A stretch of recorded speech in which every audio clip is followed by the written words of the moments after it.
Hey everybody, we're here at Central Canada Comic Con in the Fusion Gaming 5K room. Today we've got the standard tournament going underway. We're not filming Commander today, so we figured we'd give you a tour of the equipment that we're using to record. So why don't you join us? Why don't you join us? That's awful, eh? Cut that. We've got a 7-foot tall rig, and we did that for a couple reasons. Number one is our overhead camera, which you'll see in a second, needs to be mounted at least that high to be able to get the entire board in the field of view. We've got the rig set up on 4 legs, as you can see, and down at the bottom, we've put feet for extra stability. Extra stability. The most prominent thing you'll notice is that we've got this sheet kind of haphazardly thrown over the top. This is because the overhead lights up there were giving us a whole lot of glare on the field. This was a really big problem, so we figured we'd block out the overhead lights with a sheet and use our own lighting, which you can see here. With these lights, by the way, what we found is that facing them straight forward allows us to light our faces during the player face cams without providing too much glare on the field. So we constructed it out of obviously just lumber, as you can tell, but up in the corners here, we mounted L brackets where we could for extra stability, and we used carriage bolts with wing nuts so that we didn't have to bring any tools. We could construct it by hand, take it down if we need to. Over on the side here, we keep the camera plugged in for extended filming sessions, so obviously we needed a way to thread it through here, and we just used some nice masking tape to run the cable to our power supply. Up at the top here, you'll notice that we've got a piece mounted right off the top of the frame.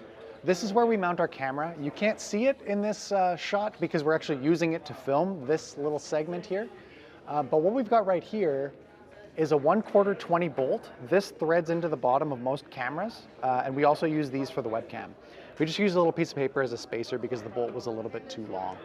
We've got a sidebar over here at about 4 feet for our player face cams, and as James was saying, they're also threaded through the bottom with those 1/4 20 bolts just to keep them in place, and then we can still swivel them, get a nice angle, lock them in place later. We've got a snowball that you can see here on the table. We picked this up as our original main microphone for this series.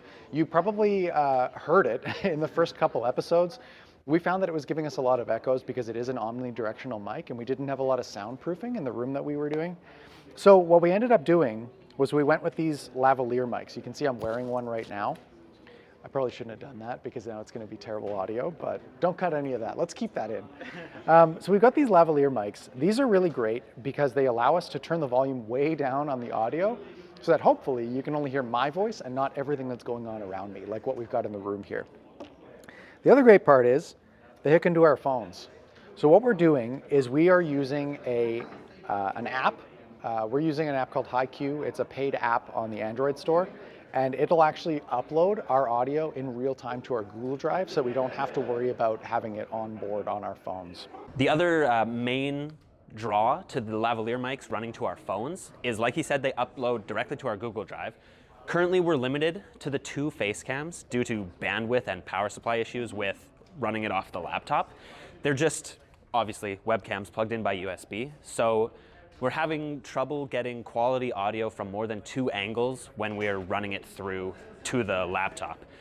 We're planning on hopefully upgrading to different angles to get hands in shot, but we've got some technical difficulties to work out before we get there. Yeah, running more than 2 webcams, we're having some bandwidth issues like Elliot mentioned, and some power issues because obviously you can't run infinity USB devices off a single USB port.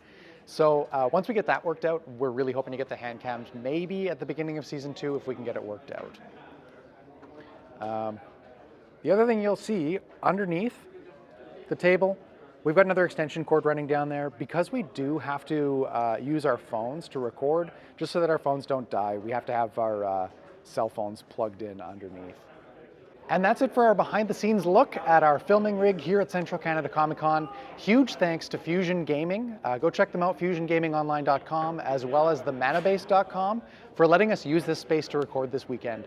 Without them, we wouldn't have been able to shoot this awesome on-location footage for you guys. So yeah, a big thanks to all the folks over at fusiongaming.com and themanabase.com.